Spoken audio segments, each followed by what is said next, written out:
All right, everybody, we are live on the YouTube. I'm very happy today because I have a friend of mine who might be beating me in the hair game today. He's an actual journalist, a guy that I don't have to do this when I say journalist. You're a real journalist. I think most of the people watching know you at this point. Andy Ngo, welcome to the Rubin Report. Thanks for having me on. Okay, there's a lot to talk about, obviously. Everyone has seen now this clip from about a week and a half ago. You were up in Portland, where you live and do most of your work, covering events of the Pacific Northwest. You were covering an Antifa rally, and basically the mob turned on you. So I'm going to just toss it up that way, and I'll let you take it from there. Why don't you just explain what the rally was, what you were doing there as a journalist, and then we'll kind of go from there. So the demonstration was on the 29th of June, and in that viral footage of the mob beating on me, that was actually the second half of the beating. I don't know if there's video footage of what happened before, but there were more hits to my face and head. I had been threatened and intimidated and harassed and assaulted by Antifa people for several months now, all of which have been reported to police, and these are ongoing investigations. I personally felt like the police didn't seem to take this with any seriousness, my previous reports. But when I came that day, you know, I was thinking, okay, there's probably going to be hostility, more insults, people blocking my cameras, but I didn't think that I would end up in the emergency room with a brain hemorrhage. That actually made me, forced me to accept how brutal this movement is. And it's been really difficult to continue to force myself to do a lot of these media appearances, but I'm doing it because I want to hopefully move the national discourse on Antifa. I want them to be more familiar with what this movement is, what they want, what their political ideology is, and how violence is used towards their goals. Okay, so I want to talk more about your personal history and some of your beliefs and what got you into this, because one of the things that I found most interesting, I mean, after watching the horrific, violence that happened to you, that seemed almost secondary to me once I knew you were basically okay, because it was the media reaction. Suddenly blue check people on Twitter calling you a fascist, and he's a conservative, as if that somehow excuses it, or that you were asking for it, or that you instigated, or the rest of it. But before we get to all that, can you just tell people, when did you get interested in Antifa? When did you start covering this? When did your journalism desires sort of put you in that direction? Because a lot of people have no idea, the YouTube community, I think, has some sense of what's going on with Antifa, but I don't know that the average person does. Yeah, well, first, I'm doing better than before. You see that the bruising and abrasions on my face has healed a lot, but the main injury was primarily to my brain, and I'll be having neurophysical therapy going forward. So there are some long-term difficulties I'll be dealing with so what does that are not so visible. What does that actually mean? I don't even know if I was going to ask you about it directly, but what does that mean? I mean, how are you feeling right now? I know the swelling's down, and I'm glad to see you're not scarred or anything, because it looked pretty bad at first, but in terms of the internal stuff. I'm going to have some memory issues probably for up for 6 months. That was, I was told that when I was in hospital. I had speech difficulties the first week. When I watch some of my interviews, like on CNN and Tucker Carlson, that's not how I normally speak. So I'm glad that I'm more to my normal self sitting in front of you now, because it was hard to see myself that way, rewatching some of those interviews. Did you have to force yourself to do those hits on Tucker and some of those other things, and the CNN one and the rest? Because obviously you were not up. I mean, I noticed your speech was a little slower and more deliberate and things like that. Yeah, I did have to sort of force myself, because I knew with how fast the media cycle moves, if I come out and speak within a couple of weeks, it's not going to have the same impact. And, the story is so much bigger than just what happened to me. It's this movement, which I look forward to getting into. Hopefully, moving forward, things, at least in the public minds, will begin to look at Antifa more differently. Yeah. Okay, so when did you first start, or why don't we just start with this? When did you get into journalism? When did you become a journalist that I don't have to put quotes around? It's a pleasure, well, thank you. Actually, yeah. I was a multimedia editor at the student paper at Portland State Vanguard when I was doing my graduate studies there. And I originally thought that I was studying political science. I thought I would go into academia or work for a think tank, doing research type of stuff like that. But when I was starting my program at Portland State was also around when Donald Trump entered the campaign season and he won the election. And November 2016 in Portland, we had very violent rioting in the city. It's funny now, you look back at that time, people were saying that if Hillary won, the right would not accept it. But what I saw was the left in my city not only being unable to accept the election results, but responding to it with violence. So they did $1 million in damage, started fires across downtown. They went around with bats, destroying cars and businesses. And I covered that night for the student paper, doing video, and it was so surreal. It felt like in this major American city, it seemed more like something you would see out of Iraq or Afghanistan with all the explosions that were going around. It was pure anarchy, and that was the first time I became familiar with Black Bloc and Antifa, people who mask up in order to do crimes and remain anonymous. Was that also the first time that you actually did that sort of journalism, like with a GoPro or whatever kind of camera, like out in the field? Or had you been doing that sort of stuff, just covering other things before that? That was my first time covering a protest, as I recall. It was just with my mobile phone, so it was very informal. Before that, we had some student protests on campus that shut down some events related to pro-Donald Trump stuff. So I took an interest that year in, I guess, culture wars. Yeah, I think I met you probably right around then. It might have been a little bit before. I spoke at Portland State with Peter Boghossian, who's been on the show, and Christina Hoff Sommers, who's been on the show. And you came, and I think you were covering the event. And Antifa, I think it was Antifa, had a press release or whatever it is that they, flyers that they hand out saying that Dave Rubin's a homophobe and Peter Boghossian's a white supremacist and Christina Hoff Sommers is a misogynist or something. And we had a ton of security. And they had to hide us in a separate room away from the venue just to do our little talk, which of course ended up being perfectly peaceful and fine. So it's a little strange up there. Yeah.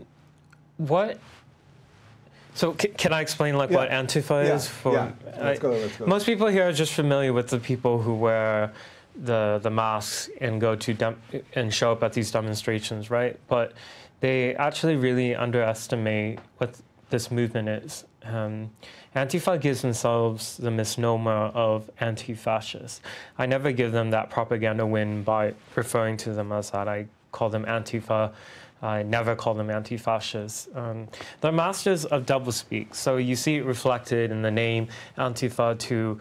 Their usage of words do not have the same meaning as how the public understands it. So when they say self-defense, it's not actually self-defense. Self-defense to them is premeditated offensive violence. And so Antifa calls themselves anti-fascists. They believe that they're in a cosmic battle against the far right and neo-Nazis and fascists. They have a very coherent political ideology, and I think the public underestimates that. They think that they're just a group of silly people cosplaying and doing stupid stuff on the streets. That's actually not what it is. So what is that ideology then? They're a movement of anarchists and communists, and they're agitating for political revolution. And the violence, though sometimes is indiscriminate, it's actually not arbitrary.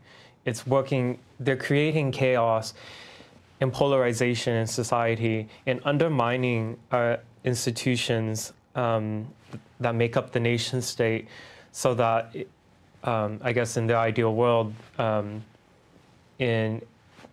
under anarchy and chaos, they would be able to rewrite the rules and put themselves sort of in control of society. So I think one of the things that people are a little confused about is how organized this is. Is this a top-down thing? Is it a bottom-up thing? So when you were out there the first time, did you have a sense, as you're watching what you described as $1 million worth of damage and, you know, right after the election, did you have a sense that this was being orchestrated by somebody? How coordinated was it? Has that changed in the last, you know, 2.5 years? It's not a top-down movement. It's Antifa as a movement is made up of, I don't know if you would call them members, but I would call them their activists, are pulled from many different groups. So they pull from different workers' unions, they pull from anarchist groups, they pull from communist groups, socialist groups. The core group of Antifa militants, the ones who are out there doing the violence, is actually really small. And so they're the ones who are responsible for beating me 10 days ago. But more concerning, and I hope we have time to talk about this, is the larger concentric circle of what I call nonviolent Antifa. And these are people who work in news as journalists, as writers, and as verified social media people who work to mainstream, whitewash, and approve of Antifa tactics from the mainstream. And I think in that PR propaganda battle, they've been quite successful. People now think political violence is okay and kind of cute. I mean, it started with, the punching a Nazi meme. Mm-hmm. I mean, that might sound fine and all, but then when that label of being a Nazi is thrown on someone like me, then the mob feels justified in attacking me. And usually, the most dangerous people are the ones who think they're doing it for a righteous cause. So whether it be Antifa or jihadists or whatever. More recently, we see the normalization of the milkshaking. And in the video of what happened to me, I think of people like Carlos Maza, who put out a very disgusting message about... This is the Vox journalist who not only tried to get Crowder basically kicked off YouTube, he's also the one that lobbied Pete Buttigieg not to do my show because, I'm a far-right maniac. So this is the irony. So he was complaining that he was a victim of bullying, basically, by Stephen Crowder, yet, what he does is bully other people, and not just bully, but encouraging political violence. So the way Antifa does violence on people is they first try to blind them, either throwing something in their face or distract them, usually bear mace or pepper spray. In my case, it was stuff like the milkshakes. We don't know what it was, all the liquids. They throw that in your face so you can't see, and then start hitting you, so then you don't even know which direction the punches are coming from, and they're all dressed in black with the mask. And what happened to me was steps away from the Justice Center in downtown Portland. This is the irony of it all. Yeah. So I could, while I'm getting beaten and trying to open my eyes, I could still make out the steps to the Justice Center, which houses the sheriff's office, the Center precinct. And no police came to my aid at all during that time. So all right, so let's back up to what you talked about with the way that, we have the sort of underbelly of it, which is the activists that are on the street causing violence. But I think this media portion of it, I think, is really, really fascinating, because this is something I've sort of been tracking in another way for quite some time. So the reason you mentioned Carlos Maza, because he's an activist from Media Matters who now works at Vox and pretends to be a journalist.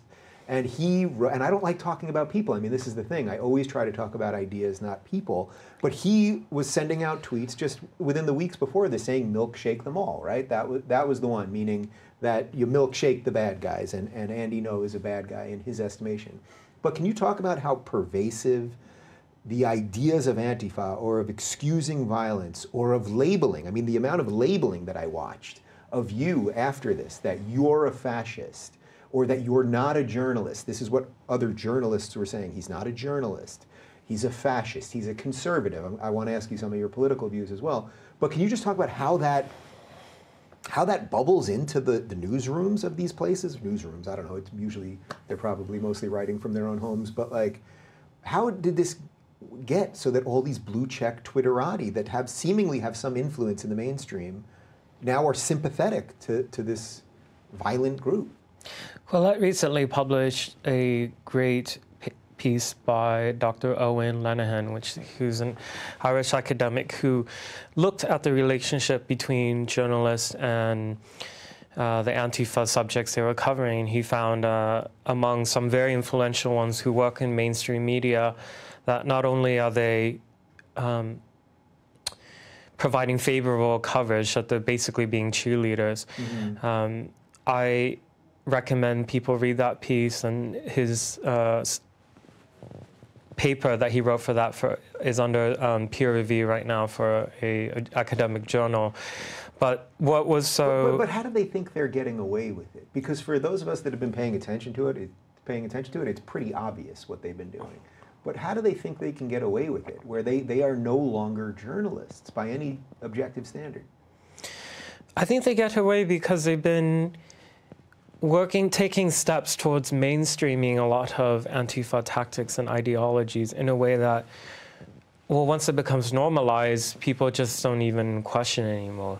It's just kind of part of normal progressive political thought or whatever. And that's what, I mean, what I'm really concerned about is, and Dr. Jordan Peterson talks about this a lot, is, you know, this country is rightfully very sensitive to recognizing the excesses of the right, in being extra sensitive to the far right and that type of rhetoric, and the dog whistles that they send out, right? I would argue overly sensitive, that they've expanded many things that are not hateful to be included as hate speech.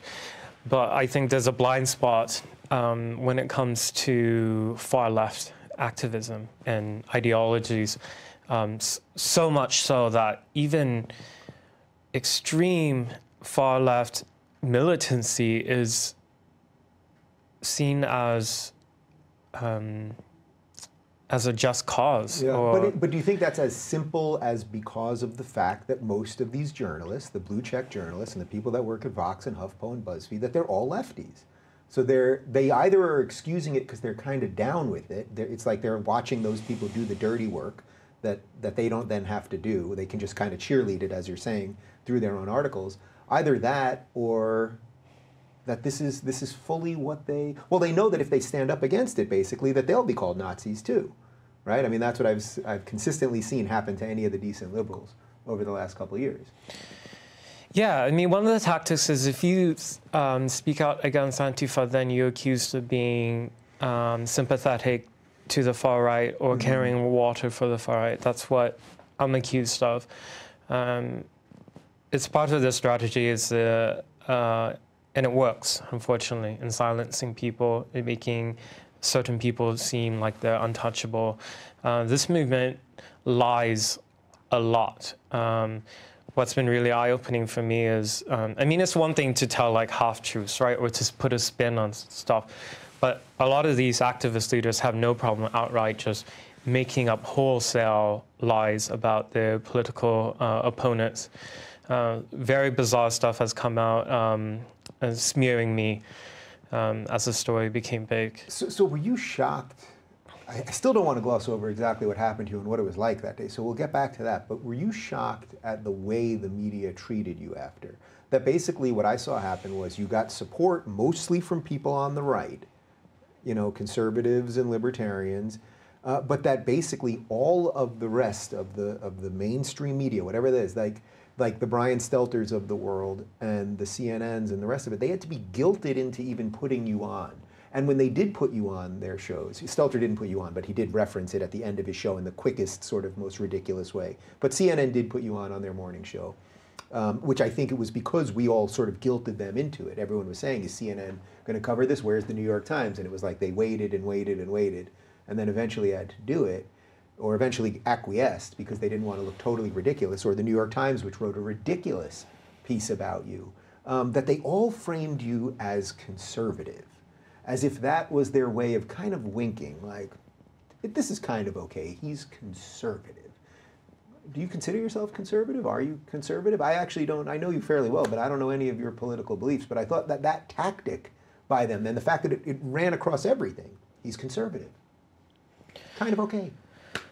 The media reaction to what happened to me took on a life of its own that I wasn't expecting. It was disappointing to see it framed as a partisan story, because it really wasn't. It doesn't, I mean, this is a press freedom issue. No journalist, or no citizen, no human, regardless of his or her views, covering at a public demonstration should be met with that type of reaction from people. And I didn't really understand quite so much why so much media needed to always qualify that I was a conservative. They perceived me as a conservative journalist. The New York Times, by the way, went even further, because I screenshot a portion of the article. Their implication was that you were asking for it, really, that you go into these things trying to rile it up, and then that you then try to raise money off it. That was really the implication of the New York Times story. There are some stories that refer to me as provocateur, or that I have a history of skirmishes and clashes with Antifa, which is, that language makes it seem as if like I go in to fight people and then like I have a history of fighting with them, which is absolutely untrue. They've always targeted me with them going on the offensive. Every attack that I've endured and suffered has been completely unprovoked, and for them, and this is what it means. It comes back to how how Antifa defines self-defense. So self-defense for them is not protecting yourself when somebody is violently attacking you. It's that my ideas are an attack on them, a form of violence. It goes to people who argue words are violence, right? So they, in their ideology, believe that I committed violence towards them through my writings and my views. Therefore, they are justified in going after me to protect themselves. It's sick, it's twisted. As for CNN, I appreciate that they invited me on. They were the only center-left broadcast to invite me on. And I wonder if it has to do with the fact that several of their TV hosts have said very positive things about Antifa and excusing the violence. Can you mention them? I mean, I'll do it if you don't want to do it, but I think it's worth mentioning. Don Lemon and Chris Cuomo have said positive things about Antifa. Cuomo, there's a ridiculous quote of his just in the last month or two. What do you make of that? I mean, what do you make of that? These are supposed, I know Don. I mean, what do you make of these people saying these things? These are primetime CNN anchors saying positive things about what in essence is a domestic terrorist group.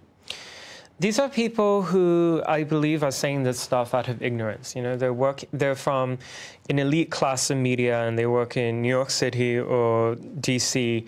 They don't experience or witness the street brutality of this movement. So their conception of Antifa is, they bought into the propaganda, so it's more theoretical. Oh, these are people who are anti-fascists, they're opposing neo-Nazis. So while I don't support violence, I think their cause is justified. Mm-hmm. We hear a lot of that over and over. And what people need to be aware about Antifa is they're not just against the far-right neo-Nazis, they're against liberal democracy. They're against the concept of the nation state, which is why they've worked so hard to delegitimize the police, attack the rule of law. It's all towards their goal of, they attack border enforcement, ICE, and all that. It's not just, and they're against liberal democracy as well. I need to nail that down. Yeah. So, you think that they might not be going after you with you now because you share a common political opponent, let's say the right or the far right. But the thing that, moderate leftists, moderate Democrats believe in and cherish, Antifa opposes as well. And that's what I've been trying to explain to people, not just related to Antifa, but what's going on with the more radical elements of the left, is that you guys think if you just don't talk about them, that it buys you a little more time. But actually, they're going to come for you too, because eventually, a moderate lefty is going to have an original thought that is against the woke thing. And I think that's what it is. You're not woke. You're not a far left progressive.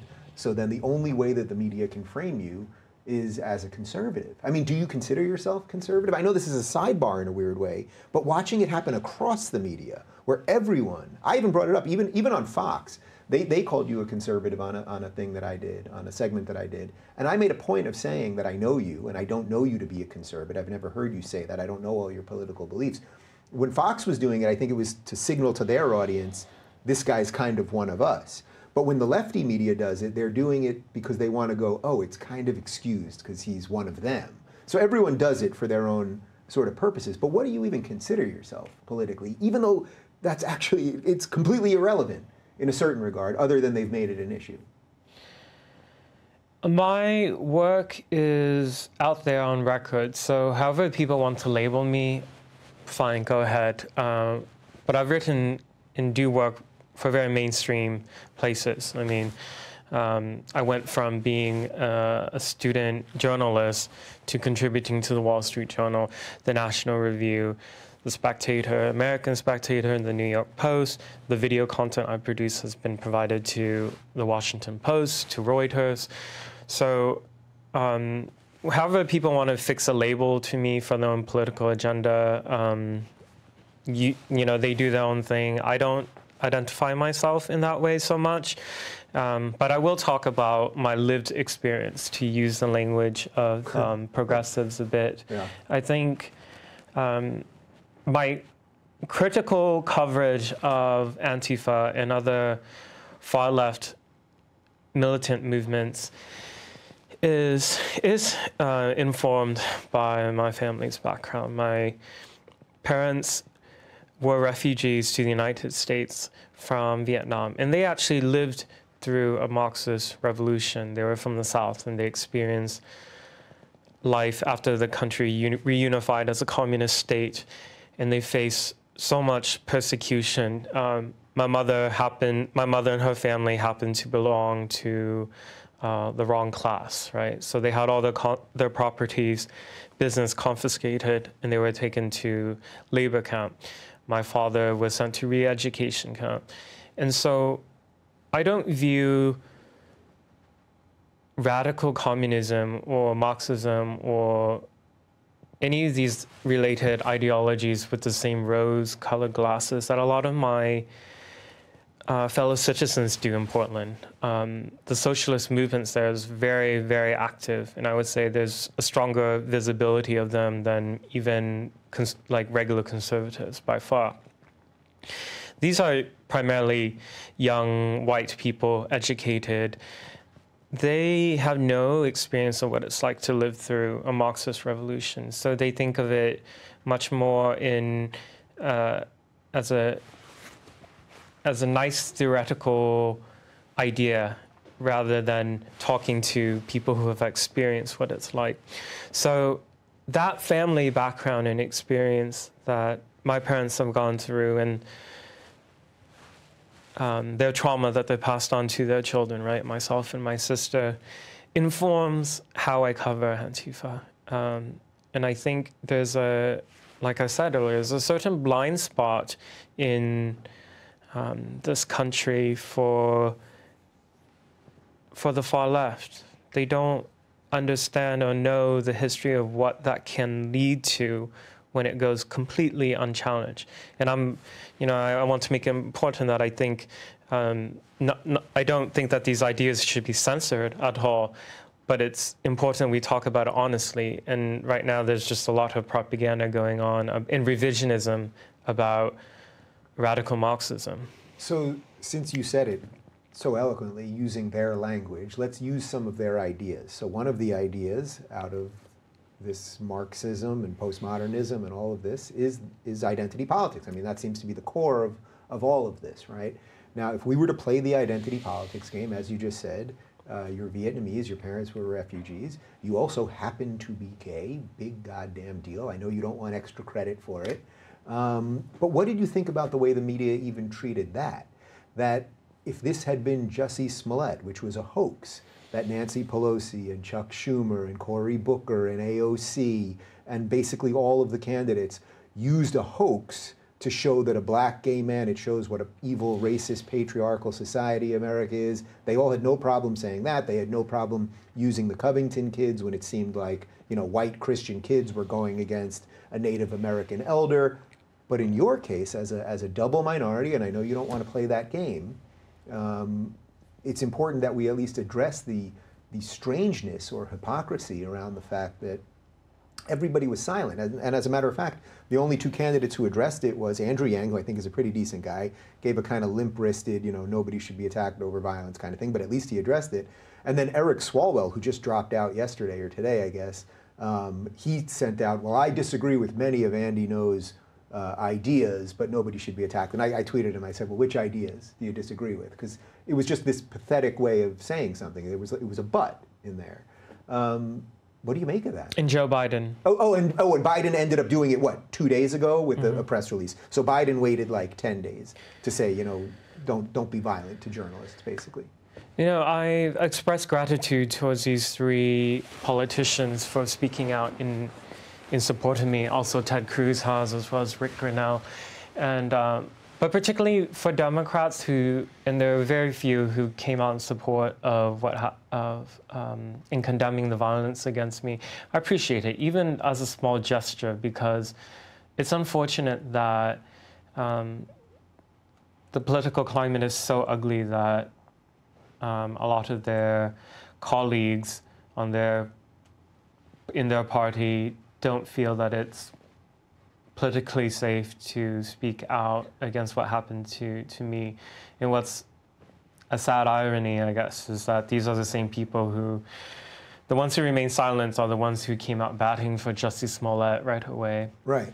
But how does that make you feel, just as a gay person, how does that make you feel? The way they've used gay people for their own benefit, and in this case, again, I know you don't want to play this game. I can see it in you, and I don't like playing this game either. But just to use their stuff against them, how does that make you feel? Even the fact that HRC, that woman basically went after you, and then only, I'm blanking on her name if you can remember it. Charlotte Clymer. Yeah, went after you, in effect, and then only after I suspect some legal threats, then put out a mealy-mouthed, retraction.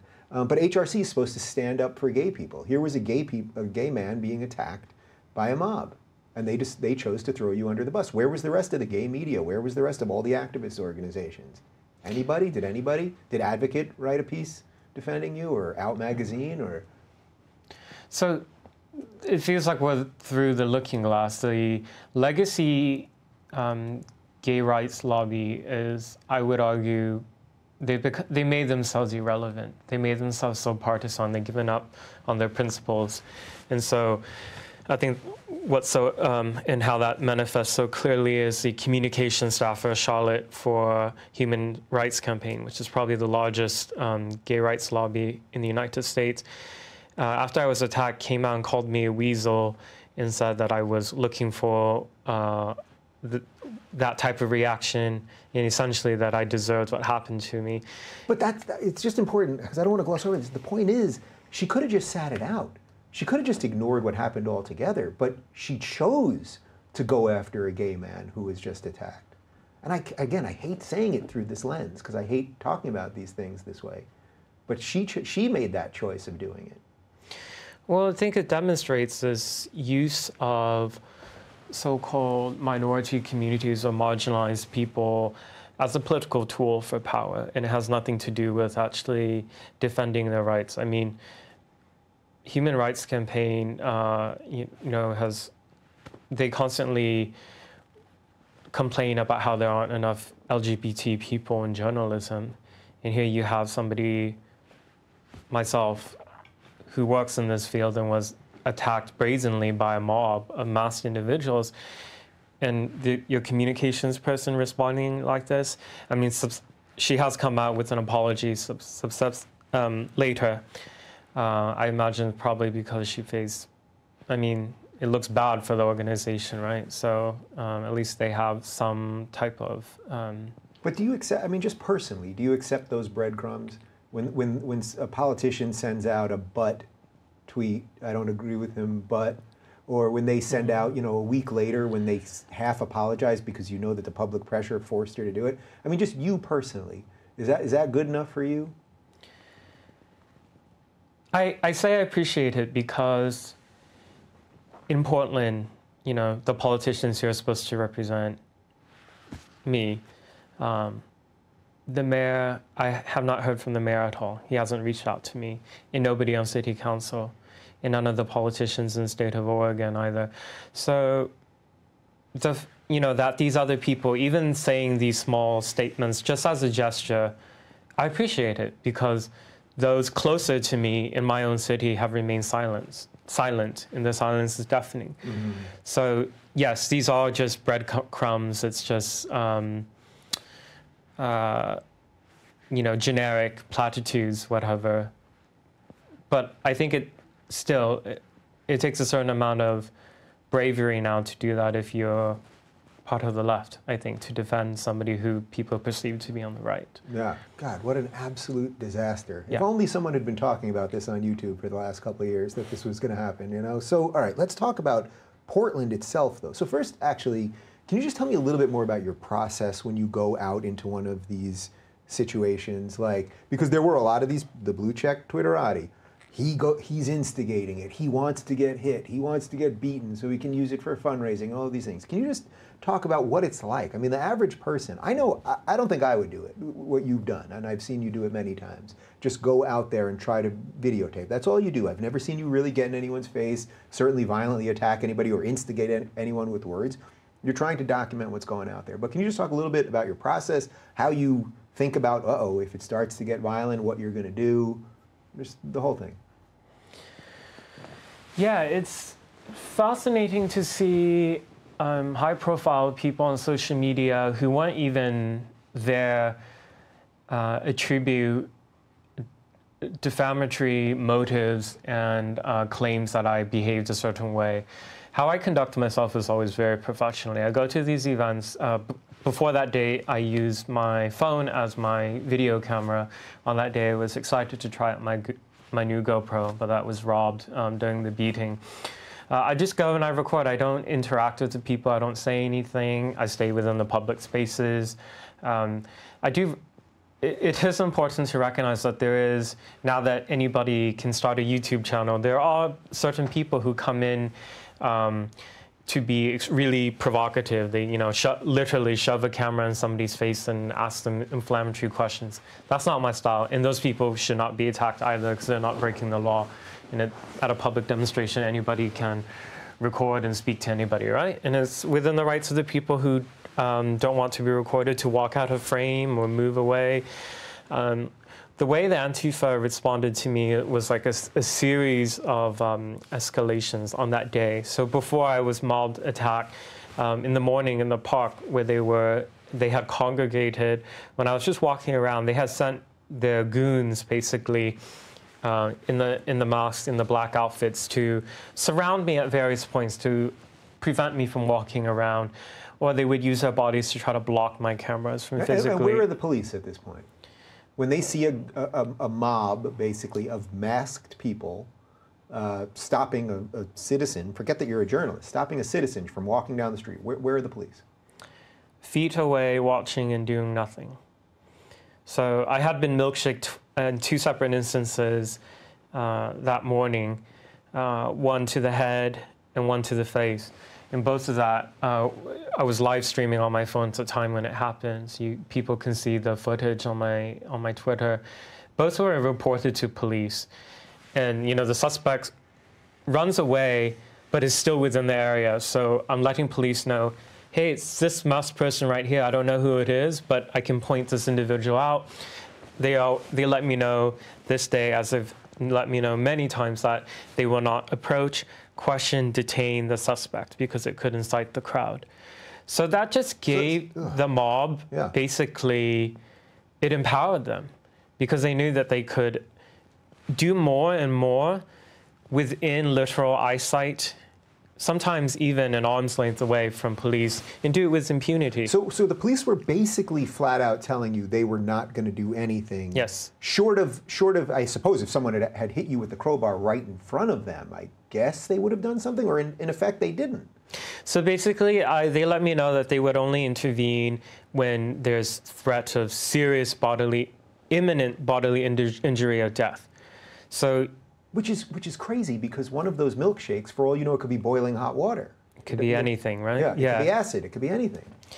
And there's so much injury you can do to somebody short of killing them, right? So, I mean, I was able to walk away from the beating, but I ended up with a serious brain hemorrhage. And so, Portland is, to set the context for your listeners all around and viewers all around the world, it's a progressive bubble. And in many ways, it's a very beautiful city. And it's a hipster city, lots of great restaurants and green trees, lovely. At the same time, because it's this political monoculture, people don't really realize how extreme some of the views on the far left that are normalized in the city. So Antifa, unfortunately, has quite a bit of, I would call like legitimacy by a lot of people who would not participate in violence, who wouldn't necessarily condone the violence, but view it as for a good cause. And Antifa hated me because I was one of the journalists who was going in and actively challenging that narrative. So were you afraid that you already, because you've done videos about them, because you're one of the guys that's out there and you've been outspoken about it, that you're going to expose what they're doing? When you've gone to these subsequently, have you been more afraid, or has your just your sensor gone off that, oh, I could actually be a target now because they know my face, they know what I look like, and I'm out there, and now they could turn this on me very easily because they believe that violence, or that words are violence, as you said. The fear I had was more so of being bear maced, as has happened on May Day, and getting stuff thrown at me, which now I look back and I feel very naive for thinking that they wouldn't escalate it to a beating, right? And also I thought, okay, this is going to be in the heart of downtown. Police had been aware for weeks that Antifa had been calling for people to come for physical confrontation. That was the word they used. They put out posts and advertise their event on social media. And that's another issue, that social media doesn't treat them as a violent extremist movement. So I guess I thought the police would do their job, you know? So in that moment, when you were getting hit, how close were the police actually at that particular moment? Do you even know? During the mob beating, I don't know. It seemed like none of them were there. If they were watching the protesters earlier, but then at some point either moved away or chose not to intervene, I don't know. After the beating was done, I just kept thinking the police at any point were going to come in and help me. It never happened. And as I'm trying to walk away, people are continuing to throw stuff, eggs and hard stuff and milkshakes at my face. And I had to walk all the way across the park, across the street, and before I couldn't walk any longer, I was losing my balance. I sat down in front of the courthouse, and then the medics that were associated with the police, so SWAT medic team, came up to me, and I thought I was like, finally I was going to get help now. I think I was live streaming that moment. The first thing I said was, where the hell were you? And then after they asked me a few questions, they somebody had called ambulance, but they let me know that I had to walk back to the precinct, back to where the mob was, where I was just beaten, in order to get help. And that's what the medics told you. Yes, that was very shocking to me, because I don't know what was going on, but you know, the rioters were continuing to move further down this time. Maybe they were so short-staffed that they had to go back, you know, to monitor that group. But they left me alone and told me to go walk back towards where these... So let's be real clear. The bloodied journalist who had just been attacked, who barely could walk at this point, and you didn't know at the time, but you had a brain hemorrhage, they told you to go back to where you were attacked, and then that's what you did? So you walked back there, and then what was it, the same people, or was it different people that then... took care of you and got you in the ambulance? The ambulance was waiting there. I think the ambulance couldn't pick me up. This is just my speculation, but the streets were shut down by this unlawful demonstration. So Which they've let happen many times before. We've seen many. You did norm. another. Yeah. Can you explain that a little bit? What they've done just in terms of stopping traffic? I mean, actually, just which is illegal, by the way. Yeah. So I wasn't the only one beaten that day. There's been so many viral clips that have come out of Portland of Antifa and their allies attacking people with impunity in the streets, and their demonstrations are never permitted. So these are unlawful demonstrations. They shut down traffic, and they literally shout, "Whose streets? Our streets." And the police cow, the mayor is cowed by them. In October of last year, there was a viral footage of them shutting down a busy intersection in downtown and hitting people's cars and threatening drivers with violence and using all these racial slurs against some of the drivers. Mm-hmm. And there was an elderly man who tried to drive by and they wouldn't let him, but he drove through them anyways. And then they attacked them. And that wasn't the first time either. There was other incidents of them just using weapons on citizens in public. And by the way, the blue check Twitterati on that one tried to make it seem like he was the bad guy. He didn't know if he was going to be killed right before that. He had no idea. He did what he had to do.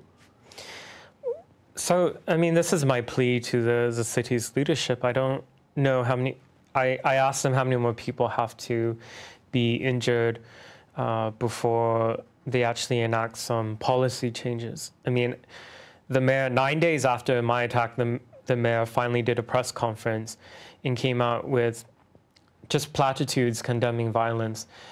He wouldn't even express support for, the police chief had proposed that Portland should ban the wearing of masks while in the commission of a crime, which makes absolute sense. He couldn't even express support for that. So do you think, okay, so Ted Wheeler is the mayor of Portland. Yes. And I get what you're saying about sort of why the lefties acquiesce to this stuff. But do you think he wants this to happen? I mean, it strikes me that at this point he is so negligent. Like, this guy should have to step down. I see no way that someone like him shouldn't have to step down. He is allowing vigilantes to run his city. Do you think this is what he wants? And that's why he won't make a real statement about this. Have you tried to reach out to him? I assume you have. Or your Not team, since or the your, attack. Your team hasn't. Yeah. You haven't. Well, let's let this be the public. Ted Wheeler, you're welcome to come in here. I'll be happy to facilitate the conversation, or I'll just get out of here and you two can do it without me. But what do you think his motivation actually is? Does he want his city to burn? I mean, what do you really think? There are a number of variables that is creating this storm in Portland, and it should be a harbinger for other people watching around the country. So Ted Wheeler, also, Portland has a weird political system. He's also the police commissioner. That's a conflict of interest. He's also up for re-election. Portland is a very progressive city that's quite radical and anti-police.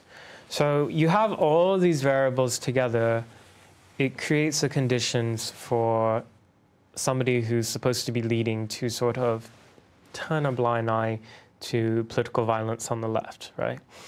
I think he's fearful of his constituents who are supportive of Antifa. And to date, he's never said Antifa by name. He had no issue naming some of the right-wing groups during his presser just yesterday or the day before, but he would not name Antifa, and that's very strategic.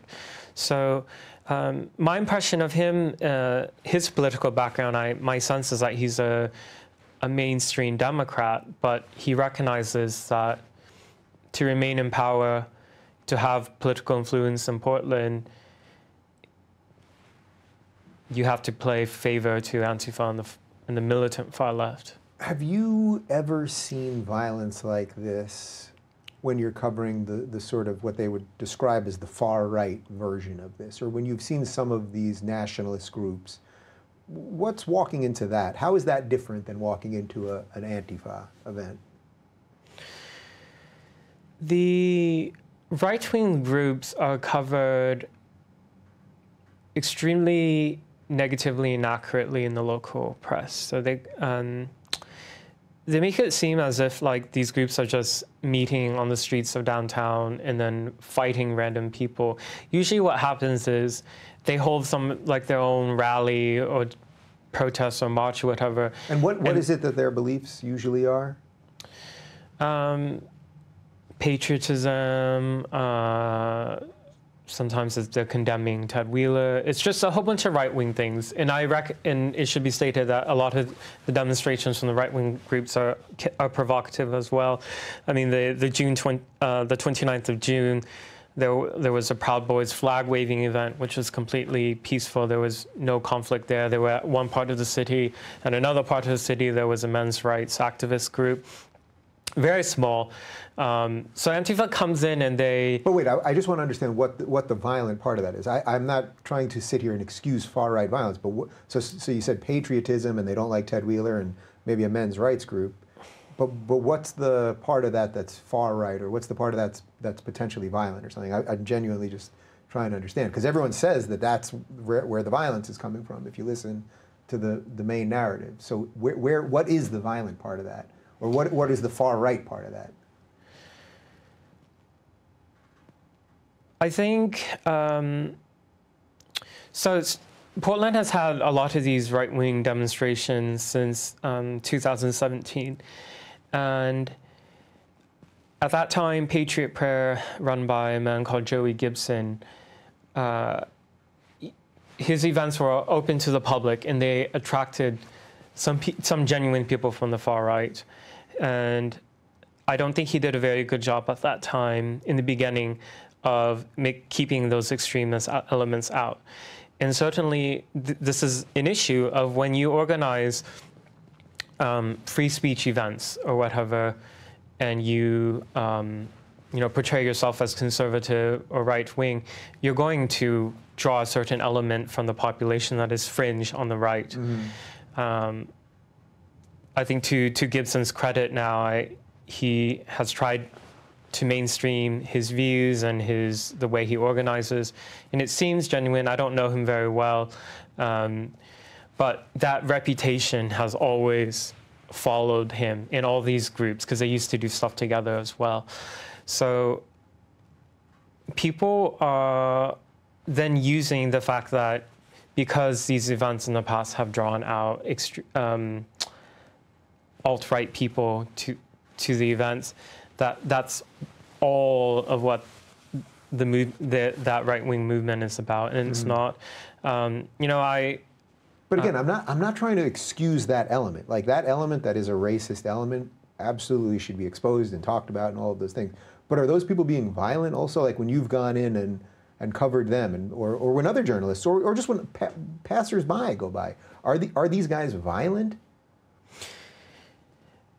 It's a little hard to figure out. I mean, it just is. I think this is the simplest way to answer it. So Antifa comes in to start the violence, start the fight, and these right-wing guys will finish the fight. And some of them can be very brutal. In their view, it's self-defense. I mean, it's street brawling, and right. I don't condone that activity either. But in and of itself, I'm just really trying to understand this. In and of itself, if you went to cover one of those events, you don't feel that you would be attacked, or they would just let you stand there and do your thing? I've never witnessed them attacking journalists, even journalists that are hostile to them who come from progressive media. And the right-wing activists and leaders are actually quite willing to engage and speak with the progressive press, actually. The opposite is not true. No. Does Ted Wheeler have any opposition? There's got to be an election coming up at some point. I don't know. I've been so concentrated on focused on my healing and Antifa. I haven't really paid attention to, I guess, the political battles that are now playing out in in City Hall, right? I hope that with me continuing to speak out and doing in the media covering this, that maybe enough people in Portland will wake up and be like, well, you know, I don't support the right wing or whatever, but this is a problem that we have in this city. And recognizing that this group is more, they're not like these righteous self-defense type of movement. It truly is a violent revolutionary Marxist movement agitating for revolution, and their modus operandi is violence. And so it's like you said earlier, you might be spared now, but later they'll come for you as well. So, but I mean, we've been dealing with the violence in the city now since 2016, and there still seems to be widespread tacit support for Antifa. What's it like for you to be thrown into this? Like, for a journalist who from the amount that I know you and having, some drinks with you, and we sat in a Portland bar and, you were talking about, wanting to meet somebody and just being a regular human and doing good work, but then to suddenly be the news cycle, which wasn't your intent, to not only have to deal with the physical wounds of it and the emotional wounds, but then to also be the story. What has the last 10 or so days been like for you? It's been hard to live and work in Portland. I've been persona non grata for a while now. As my profile has risen, I've also gained a lot of haters. So it's difficult to be so widely disliked in the place you call home. And being gay as well, so much of the gay community has been pulled into this this worldview of intolerance, and it's unfortunate. So I don't have much community in terms of friends or other gay people, and that it's difficult. At the same time, the experience with the beating has showed me who my friends are, and those who are willing to come out to support me, not just privately, but in public as well. And now I'm dealing with a certain amount of anxiety that I didn't have before, because I haven't stated this publicly, but I've been dealing with more threats of violence after the attack. Just people promising to make sure that I won't walk away next time, or that if they see me in the streets, they're gonna repeat what happened. How are these threats coming in now? This is email, this is social media? It's coming through email, it's coming through social media, all, of course, anonymous, reported to police as well. You report these to the Portland police? Portland police, yeah. And we pretty much know they're not going to do anything. Have you reported any of this to the FBI or anything like that? When I was doxxed in May, I reported that to the local FBI, and I didn't, I never even received a return call. I told them I needed to speak with them because there was only so much they could take out from the initial report over the phone.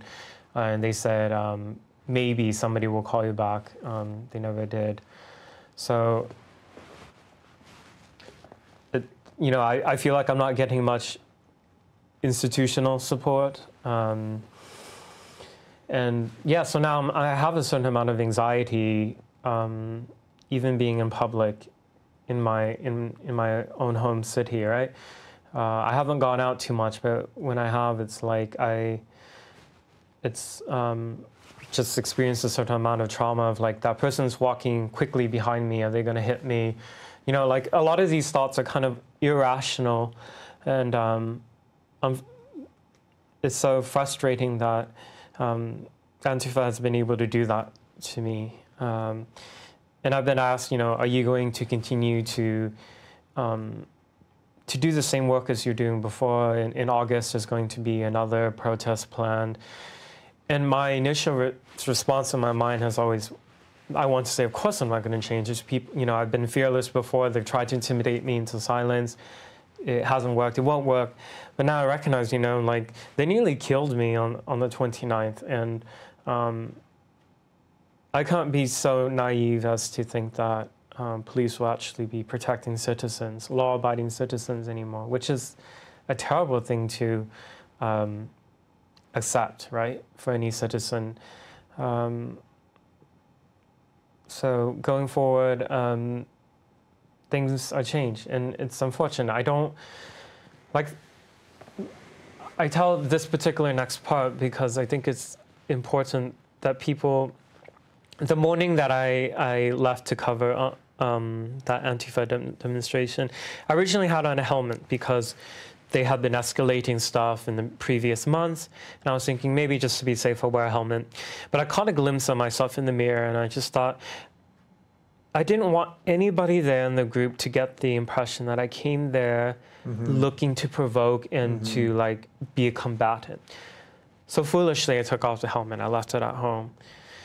And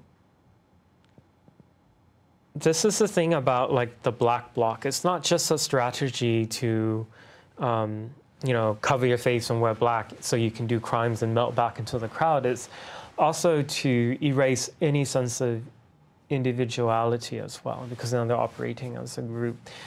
And when they first started being very hostile to me last year and surrounding me, I remember at that time I was just thinking, they don't know who I am. They've heard incorrect information about me. Maybe I can look at them face to face, you know, in the eyes, and let them realize that I'm not the villain that they think I am.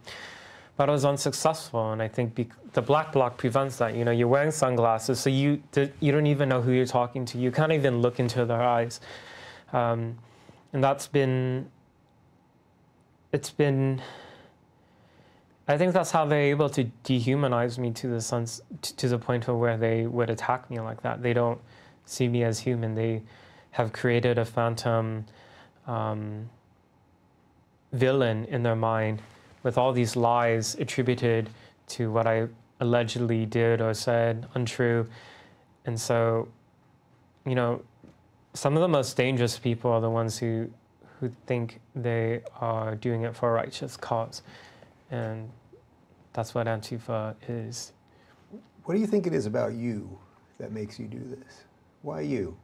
I mean, somebody would look at you and go, you know, mild-mannered, soft-spoken, you know, you're a sweet guy, you're you know, you're not physically imposing. Why you?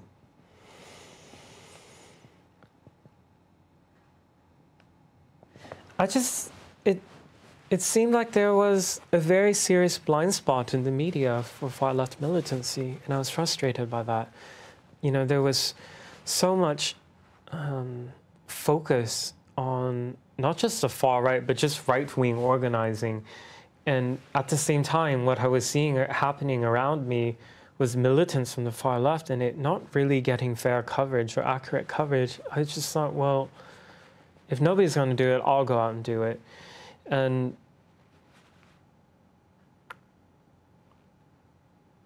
a lot of colleagues have told me, like, in the past, like, Andy, you should stop. You know, like, these people have made their hatred for you known, and they threaten you and have hit you before. Don't go out and do it anymore. I ignored those warnings, and I went out just because maybe I'm naive. I just kept thinking that, you know, the police are always nearby. They're not going to let something really serious happen to me, but they did that day. I feel very let down. I don't blame rank and file officers. I know they're following orders, you know. So this next part of the next part of this long journey and challenge after this initial stuff will be the legal struggle. And so I'm very lucky to have representation by Harmeet Dillon. But, you know, if the evidence leads to suing the city, the police, the mayor, you know, if the evidence supports that, this is a very expensive and long battle.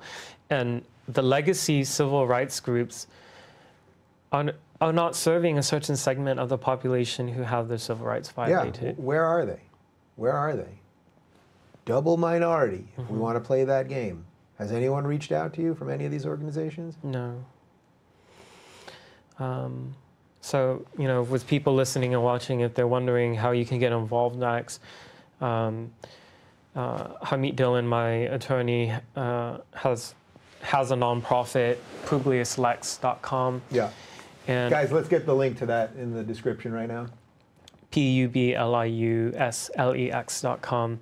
And I'm their first client. So it's going to take a lot of money and resources, but hopefully it won't have to come to that. You know, if the city does the right thing, first thing, I want to see those who attacked me, who aided them, brought to justice. So what would be the right thing? Because I know nobody wants to go through a lawsuit. Harmeet's an incredible First Amendment lawyer, and she's fighting all sorts of stuff. I've talked with her about several things that I've been involved in over the last year or so. But I know you don't. That's not your preference, is to have to get involved with that. It's just endlessly expensive. It's draining. You have other things you want to do. What could the city of Portland, if Ted Wheeler is watching this, what could he do to start setting this thing right? Well, one, the police investigating it fully, finding out who these masked assailants are, charging them, convicting them, and then making changes in how they actually police protests. For one thing, it should be a no-brainer that being masked while committing crimes should carry additional penalties, right? Not allowing people to unlawfully shut down streets, as they've been doing with impunity over and over and over. And the mayor keeps saying, you know, basically they allow this because we're a city that we're a beacon of free speech. And it's like, it's actually the reverse. Free speech doesn't give people the right to physically attack people and intimidate others, in literal intimidation and menacing, not microaggressions or whatever, right? So, yeah, the mayor is using this use of free speech to basically justify his inaction. That's frustrating. But I want to see the criminal prosecutions of the people who attacked me. And then from there, you know, hopefully there won't have to be a long legal battle. The city can do the right thing. We'll see. I mean, but we'll see. Yeah. So I know you did CNN. You've done a bunch of Fox things. You've done some of these podcasts. MSNBC, did they reach out to you? No. Have you done anything over there?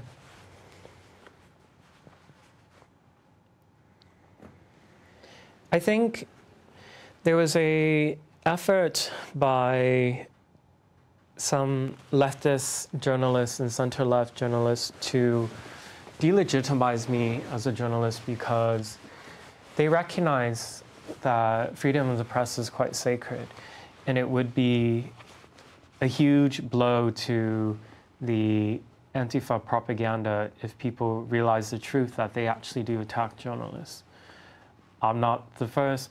In the city itself, it's been caught in video. They have gone after local television news as well because they report on these protests quite accurately and just doing straight news. They target them as well. Now they have, you know, some people, journalists who write favorably about Antifa say like, oh, I wasn't attacked, you know. Don't make it seem like they were just attacking journalists. I was fine. They don't target certain journalists for a reason. The television news crew now come with security. So, I mean, earlier I laid out my, you know, my resume. I work on the editorial team of Quillette.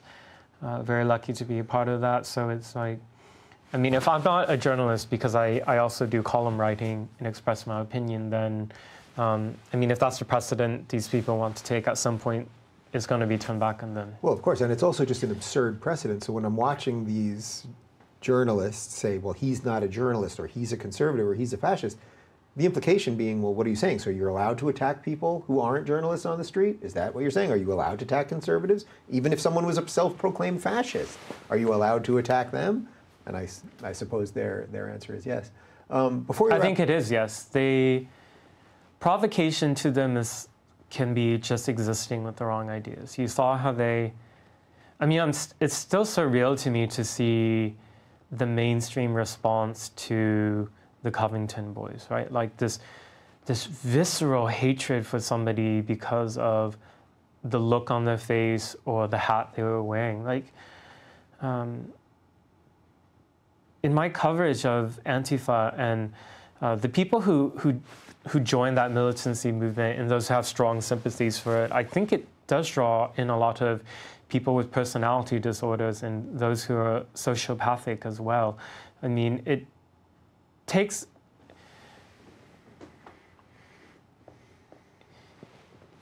You have to be mentally unwell, I think, to so easily dehumanize other people that you don't even know.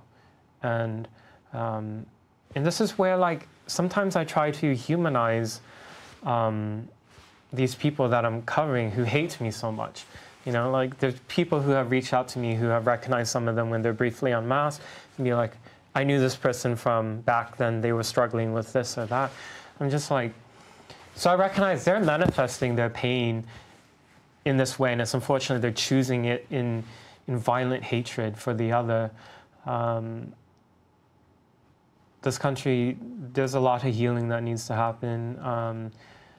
There are elements that are really pushing polarization for the political ends, and I'm concerned about where it's leading, where it's continuing to lead. Portland is a warning to other cities of what happens when you have a feckless political leadership and governance that allows this to fester on and on and on.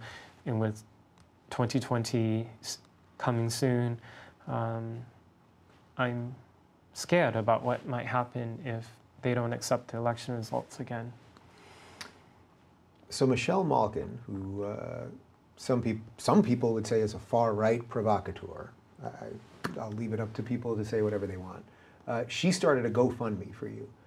First off, did you know her before this? And it's raised something like $200,000. I was thrilled to donate and to share it and all that. Thank you. Yeah, of course.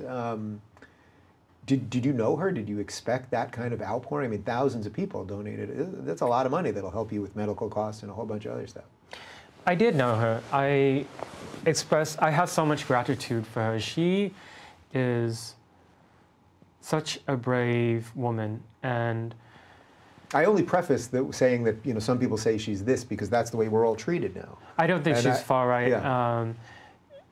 She is fearless in the work that she goes and does. She's, like me, has written a lot about hate crime hoaxes, and I think that's how we originally connected online, shared interest in that. You know, I think she said somewhere publicly that she didn't get a lot of support when she was starting out her career as a young woman in this field. And she's made it her choice to try to advocate for other young people now that she's in a position of, you know, she's accomplished and has influence and all that. And I owe so much to her for, you know, on her own, she started this GoFundMe. When I was in the hospital and all that, I didn't know really what was going on in, you know, the outside world. But to see, like, somebody that I haven't met her face to face, but take, you know, care for a stranger basically in that way is, you know, I'm trying to look at the positive side and the silver lining of, like, after the beating, because these people came out and, including yourself, has defended me and spoken publicly and supported me as others tried to denigrate me. And I just want to thank Michelle for that.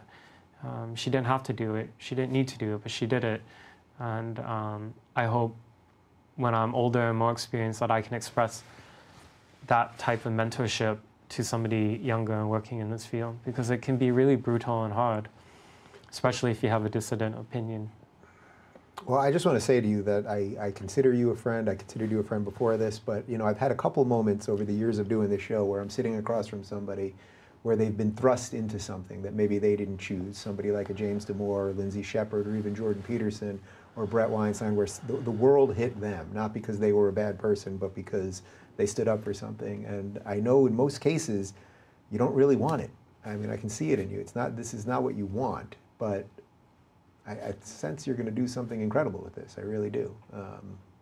There's nothing you can do about it now. You know what I mean? And it's like, I have a feeling you'll be back out there, maybe in a slightly different capacity, or with some other precautions or something like that. But anything I can do to help along the ride, I'm here for you. And I thank you for coming in. And I know you're still having some of the physical effects and all that stuff. I told you, I know you're staying in LA for a couple of days. I said, get to the beach. But I know you're looking to do some other things and some other meetings and all that. Would you get to the beach could you do an hour maybe in Santa Monica? Yeah. You'll do an hour in Santa Monica? Relax, yeah, a little relaxation. Well, thank you, Andy. You guys can follow Andy. It's at Mr. Andy Ngo on Twitter. We are going to put the link. Can you just spell it out for me one more time for the nonprofit? PUBLIUS LEX.com, PubliusLex.com. PubliusLex.com is the nonprofit that'll be helping some of his legal fund. And I thank you, and I thank you guys for watching, and that's it.